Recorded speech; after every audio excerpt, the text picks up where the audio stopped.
Over 800 schools are set to participate in the pilot run of the revised K-12 program. The Education Department said the strengthened program for grades 11 and 12 will be piloted this incoming school year.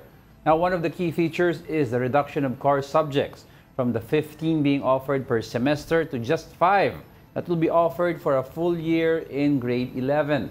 According to the DepEd, they will closely monitor the implementation across different governance levels. School year 2025 to 2026 is set to open on June 16 this year and end on March 31, 2026. Now let's discuss this further with Philippine Business for Education. The organization's Executive Director Hannibal Camua is now on Zoom. Thank you for joining us. Hi sir, thanks for joining us again. Good morning po at maraming salamat. You're Thank you for having me again. Alright, parang just to refresh yung our viewers, no? Ano yung backgrounder with the need to revise the K-12 program?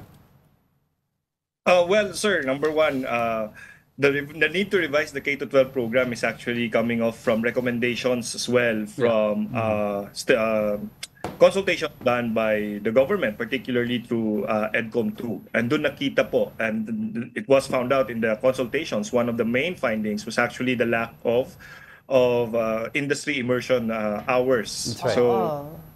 So there was a significant increase in terms of the industry immersion hours to make sure that our graduates are actually exposed to the real world of work.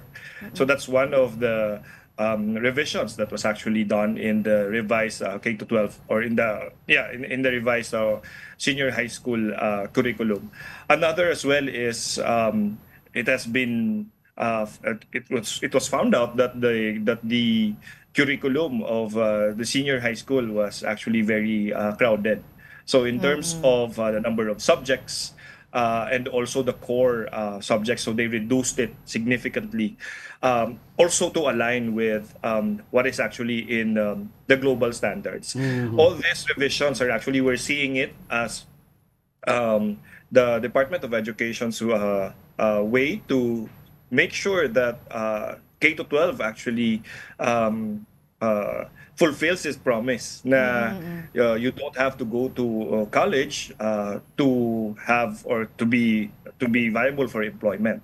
So we've seen here that in the revised K-12 curriculum, more industry immersion hours and also decongested curriculum, just focusing more on the core subjects, and then the learner has more, let's say,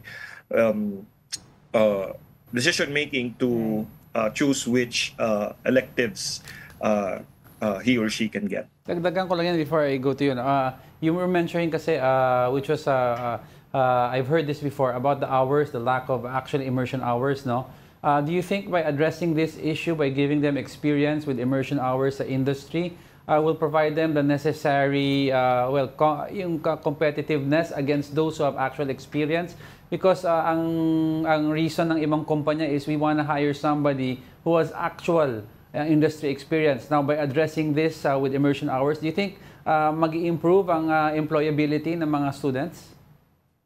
If the work immersion hours or actually the work immersion program is done right, sir, I would say that yes. Particularly, well, in the Philippines, we have heard, let's say, comments about work immersion or OJT, that the actual na ginagawa doon sa OJT is hindi naman mismo aligned sa kung ano yung kanyang pinag-aaralan. So, madaming nagko-comment na, oh, baka pagtimplahin lang kami ng kape dyan or baka ipag-photocopy lang kami. But if there is, let's say, a work immersion, let's say, training plan, at susundin yung training plan, I would say, and there are models that actually prove that longer industry or work immersion hours actually lead to better, let's say, employment for our learners. Now, in PBED naman po, sir, do you guys agree on this new curriculum, no, that will be launched? And can you also enlighten us if you know po the data or the information on how are they going to nominate po yung process po yung sinong schools yung magsisimula? Actually, ma'am, from what we know from DepEd, so the let's say, the pilot of this enhanced senior high school program. And actually, this is not just DepEd. Kasama po dito yung TESDA as well. So Right. there is actually an interagency initiative for this enhanced senior high school program, particularly because also of the Tech Pro track. So I think the choice of school was actually done earlier this year, and it was, I think, through consultations as well. And then there was like they were also thinking of how this would be spread across the country in terms of also the regions. The 800 or more or less 700 plus schools that will participate in the pilot, and actually will gather, based on the pilot, they will gather, let's say, the feedbacks coming from this pilot implementation, and then that's the base point as to where to see where further improvements are actually needed. Pero kami sa PBED, kami po sa PBED, we are actually saying that while this enhanced senior high school curriculum is actually good, we welcome this, but by the end of the day, we also need to look at our teachers. Kung sino po yung magtuturo nitong curriculum, Right. are they also empowered? Are they trained and empowered to execute this curriculum as mandated? Because we see that even though gaano kaganda yung curriculum, how good the curriculum is, if the teachers are actually not trained on how to teach the curriculum, then baliwala po yun. Kailangan hand in hand that when you enhance the curriculum, there should be also a corresponding process of training and empowering the teachers that will teach the curriculum. It's good that you pointed that out po, sir, ano? Kasi yesterday we were talking about it, and meron din report kasi that the DepEd will hire 16,000 teachers, ano? And we all know naman yung problema noon, no? Yung napapalooban ng problema na sinasabi nila right now 6 out of 10 of teachers ay nagtuturo ng mga subjects na hindi naman nila kasama sa major nila when they were studying. So nakikita natin yung subject mismatch, no? And nagiging problema din daw po, sir, yung kung saan kukunin itong mga teachers na ito. Your thoughts on that po? Well, number one, it's good that there is that additional 16,000 teaching items that was opened up by DepEd for hiring this year. But if you're going to look at in let's say the universe of how many teachers are we lacking, the latest data that we got, so actually there is a nationwide shortage of 56,000 teachers. So even with the 16,000, kulang pa din po yun to achieve, let's say, an ideal teacher-to-learner classroom or teacher-to-learner ratio.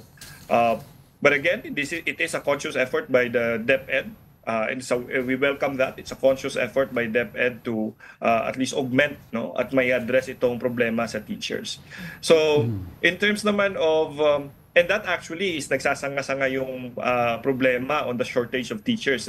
If you have, as what you've mentioned, ma'am, if you have a shortage of teachers, those who are already in the system, yung mga teachers natin na nasa sistema na, ay napipilitan na magturo ng mga subjects na outside of their, let's say, expertise or outside, let's say, ng kanilang major. Makikita din natin dyan na overwork yung mga teachers natin.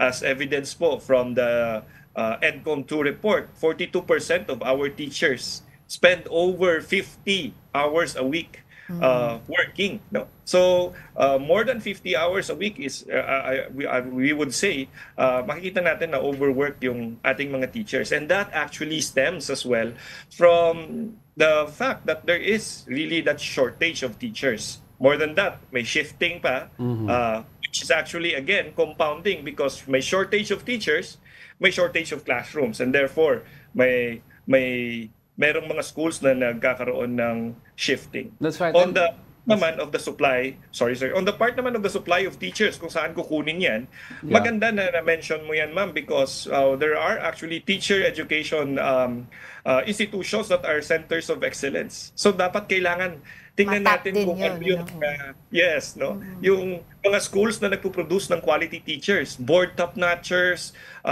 yung mga schools na talagang ang kanilang that really excel on teacher education. And that's where the Teacher Education Council or the TEC plays a very big role. na yung pre-service, yung mga nasa pipeline to become teachers, mabibigyan ng karampatang support, scholarships, and so on po. Pero they were saying also kasi yung based sa curriculum ng bagong revised K-12, may mga certain core competencies na kailangan from certain teachers na hindi mo mahahanap sa mga fresh graduates, which are only available from teachers from the private sector. So ang fear ng iba is baka naman, you need 16,000 teachers, but kukunin mo naman ito sa private sector, din nawala naman ng 16, or at least a majority of them mawawala naman sa private sector. So in essence, you are not solving a problem. You're just merely shifting the problem somewhere else. That's a very good point, sir. But actually po, there is, as what we've said, it's more of a public-private complementarity. And dito rin papasok yung role also of, let's say, ng mga industry experts. And if I may, as what I've said, may papel din po yung TESDA dito. And actually, TESDA has a very good working model on how to engage, let's say, industry experts to become, let's say, also teachers and facilitators and also assessors for certain courses.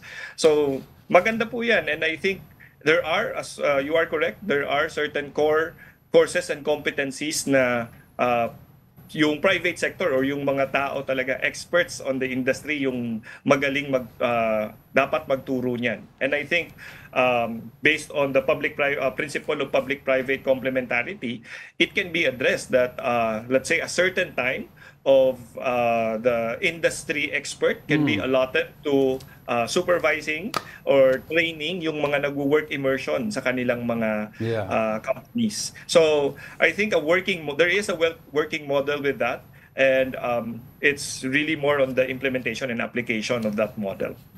Marami pa tayong dapat gawin when it comes to our education sector. Talagang maraming trabaho pa. But with that, maraming salamat po sa inyong oras. Hannibal Camua, ang Executive Director of PBED. Maraming salamat po. Thank you very much po. Thank you.